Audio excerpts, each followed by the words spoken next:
Completely with Professor Sachs's comments. I do not have a prepared text. I was asked to do this less than a day ago. No one suggested what I might say, and of course, no one even asked me what I would say.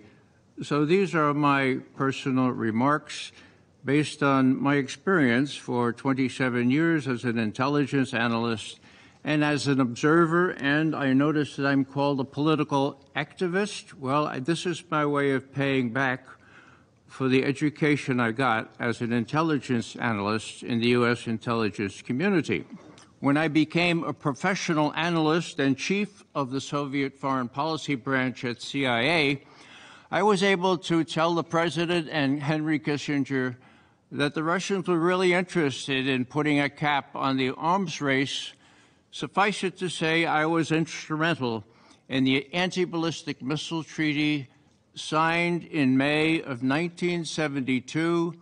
I was there. 30 years of strategic stability. 30, count them, 3 decades. Let me just point out that when I was in Germany last, there was a button that one put on the lapel and it said, Putin Versteher. Okay? Now, those of you who know German know that means someone who understands Putin. And I thought to myself, wow, somebody is interested in understanding Mr. Putin? And my friend said, no, Ray, for God's sake, don't wear that button. That's a pejorative. That means you're in Putin's pocket. Now, verstehen comes from the word stehen, to stand, okay? If you can't understand where people stand, you can't understand what bothers them. And what bothers Mr. Putin, as well as membership in NATO for Ukraine, is the emplacement of these holes already operational in Romania and Poland, right on the periphery of the United States. They are disguised as ABM systems, but they can easily accommodate cruise missiles and, as I say, hypersonic missiles. Now, there was a motto in the recent German demonstrations. It said, verhandeln statt schießen. Now, verhandeln is the word for negotiate, to talk. Hand. You reach out the hand to the other person, you try to understand them. Verhandeln statt schießen. Schießen is to shoot, okay? Now that makes good sense. But I have to tell you that it's not welcome in Germany.